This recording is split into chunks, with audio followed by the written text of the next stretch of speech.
te puawai, haere mai, haere mai, haere mai rai. Whakapiritahi mai te Māori arangi e tui honei, tukuna mai paiheretia te Māori e takotone. Kohia mai, hōhautia mai, te ihi, te wehi, te tapu, te mana. Tūturu whakamaua kia tina. Tina. Haunge hui e, tai ki e.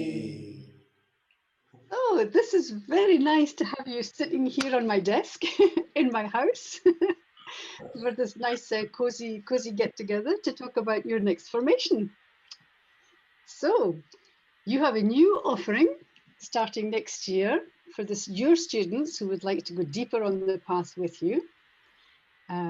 It's Haka Rongo Aio te Puawai. Now that's a Maori name, so maybe you can start by talking a little bit about what it means, because maybe not everyone is familiar with these words and the name of the formation. Maybe that's a good start.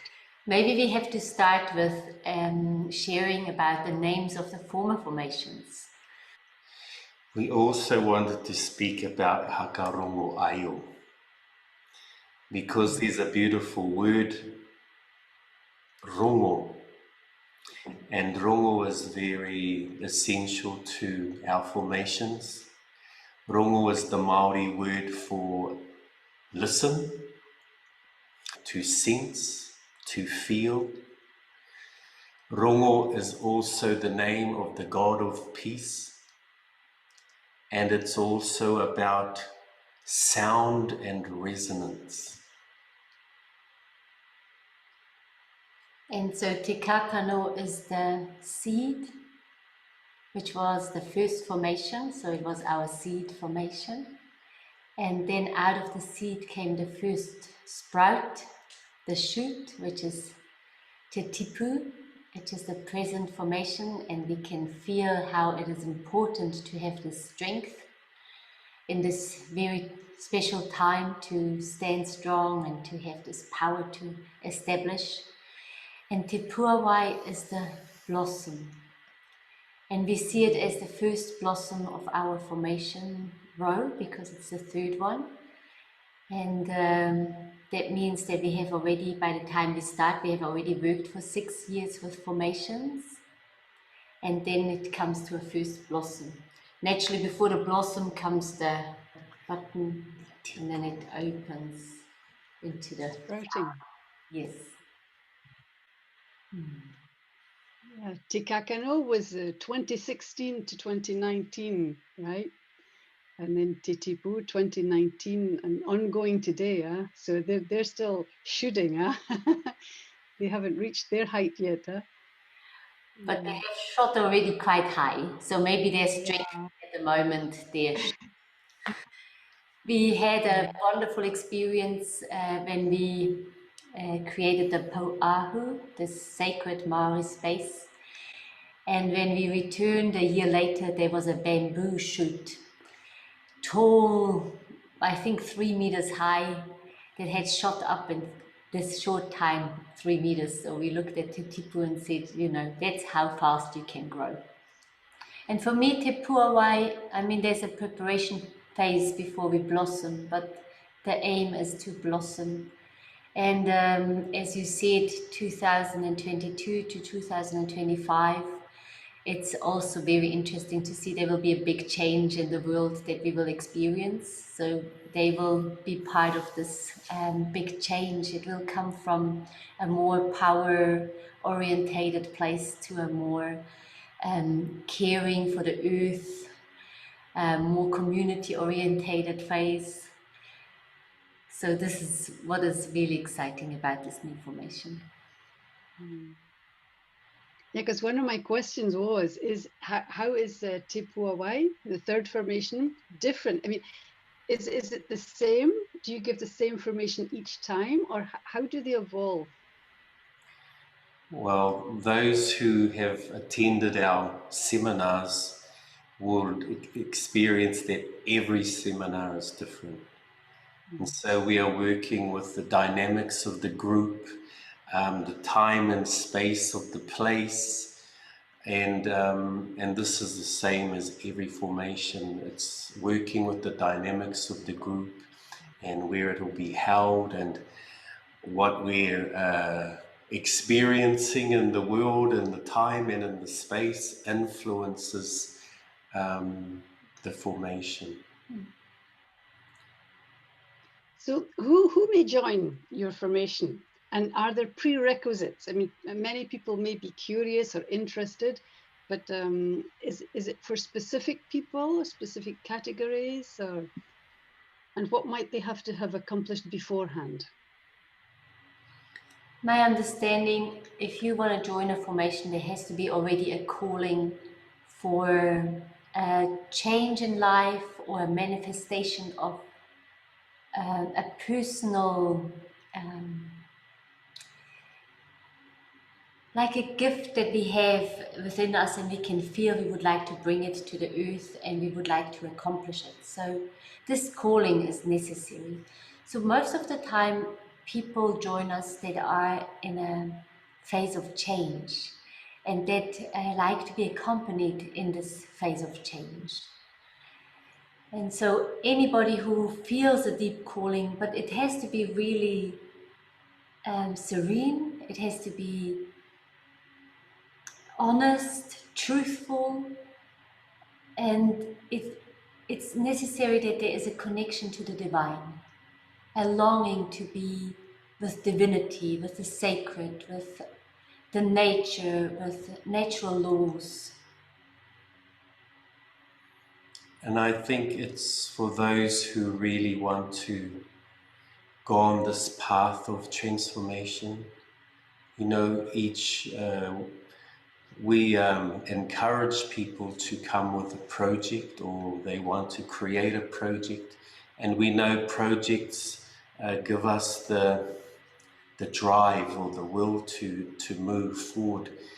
And in this moving forward, we face a lot of inner obstacles that are reflected outside, and that's where the family of the formation comes in. We start, as we travel through time, sharing.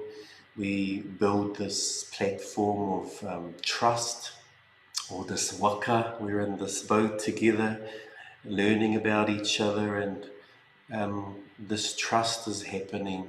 And then we can start to support each other as we aim for this goal or this project, and going through these transformational processes. So it's a way of initiation, and people who would like to join, should prepare themselves for that, because sometimes it's not easy to face some of those things in ourselves. So some people,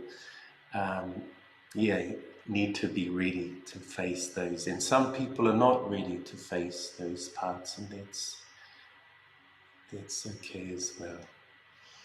And I just thought that in this formation it came very clear that sometimes we have an idea of a project and then it kind of disappears for a moment. And in this formation it was mainly that the project is me, like each one personal, the personal development. How do I work with myself? How do I overcome my fears, my angers, all those obstacles? Because only when I'm aligned with myself, I can also bring who I truly am. So in this formation, it's very interesting. There was for a whole year was the project nearly of everyone. And now in the third year, they approach again their personal project to bring out into the world. That's what's great, because it's not a short seminar for 3 whole years. I like to say, when people ask, more about the formation, I say it's like it's being under their wing. We're under Ojaswin Waimania's wings, and we're cared for, because in our own personal lives, a lot can come up during 3 years. Sometimes it can be bumpy, but you're always there. The whānau is there to hold our hands. One of the Tikakano students said she joined the formation because there was no promise of an outcome. There's no certificate or you will have this or that. It was open, and she really enjoyed that. So this is maybe also important. There will be no certificate as such, like other than you made it through the 3 years and you stuck through it and you went through your personal processes and you learned all the elements and all that. But it's not something to be achieved in particular. The goals are mainly with oneself. And so are also those motivation letters that we request from each one joining our formation. It's a contract with oneself. What would I like to achieve with myself? And we are there to support in this process. Because some people are asking where the formation will be held. I mean, we know it's Europe, and I think you have already specified France. And presumably it will be somewhere easy to get to for people who are coming from other European countries. The aim is, as such, at the moment, Grandmother's Healing Hakka, as well as us, we are looking for a place to reside in France and to hold all our formations there. So it's in the process, and because we don't know where this will be yet, it's going to happen within the next few months, we are sure. This is why we can't give a precise answer at this point. The aim is that it's close to a train station, close to an airport, hopefully close to Switzerland also, which makes it close to Germany. That is the aim. And in the flyer, it says that people during the formation, people sleep Marae style. But I was thinking that maybe not everybody knows what that means, because unless we've been on a sacred journey with you, where you take us into the Maraes, in your land, maybe people don't know what the Marae is and what it is to sleep Marae style. And that's quite an interesting part, I think. So Marae style, not all the time this is required throughout the formation, but we encourage it a lot. If the place is appropriate to hold Marae style.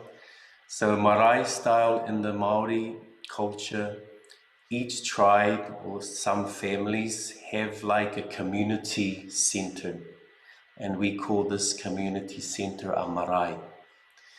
And marae are very different. Some are very modern, and some are very old and simple, and some are very elaborated and carved with Maori carvings, and they all tell stories. So the main teaching house is the ancestor house.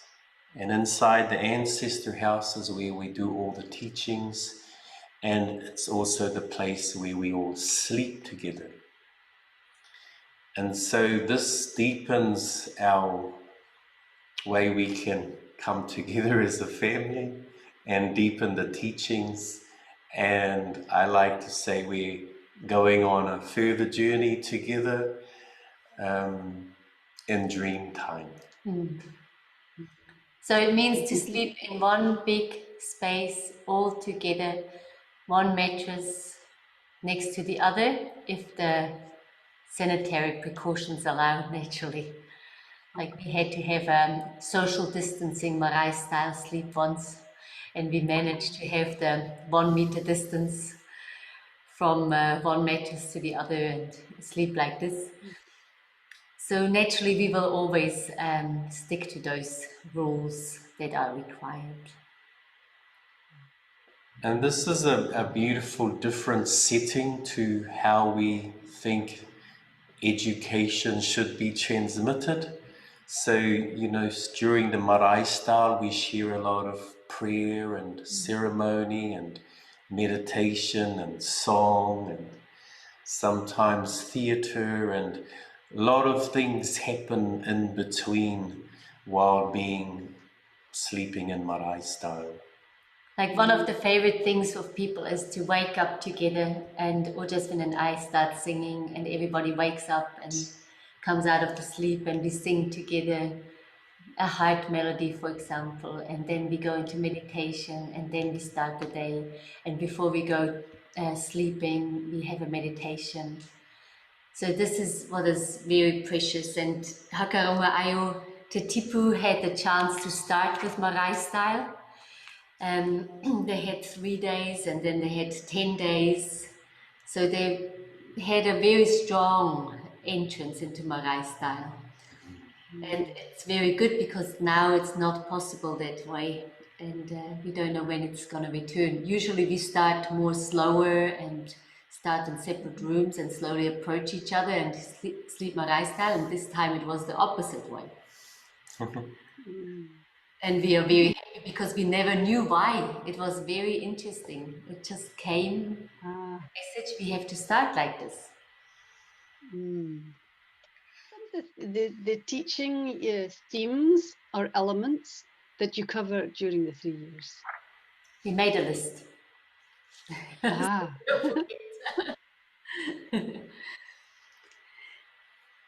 So on our list we have monaco, which is the martial art with the stick, and we go deep into some of those aspects of the martial art aspect of using the stick. And Waimania first takes us through beautiful exercises and like drill work to become familiar with the stick. This is really a beautiful integration of teaching people to coordinate themselves with the stick in their hand. And then naturally you had the healing hakka, which is always part of our formation. And alongside the beautiful healing hakka written by Ojasvin and his family, come other sacred dances. They can be from me or from Ojasvin, so they can be different sacred dances, because we believe to work with sacred dances, it aligns our being. It helps us to be, like, aligning our being is also aligning our brain and helping us to come more into the sacred structure. Then I have written down songs, many songs. And then the healing and cleaning exercises, prayers. There's voice training, so Waimani takes the group through voice training, how to project your voice, how to modulate your voice. I also share how to use the hakka voice, because a lot of us are not used to projecting voice with power or reaching it in a far distance. Ritual. And then there are many elements, like more on a competences level, like confidence, trust building, dream weaving into reality, kaitiakatanga, to be take responsibility to and guardianship for oneself and for one's family and for one's garden and one's community, to learn to be good leaders. So like learning rangatira means to be a leader. So when we teach them the simple hakka, we also teach them how to lead this hakka and what leading means and how it feels. And so this is a beautiful big process. And I don't know if I've mentioned the virtues. So virtues are very important because they are like angels guiding us through our life and help us to know where to go in the right moment. We will work with a book that I created in New Zealand when I was working for Ojasvin's mother's trust, the Manawahine Trust. And it's going to be an element with many Maori understanding elements, like how Maori live their life and what is their guidance.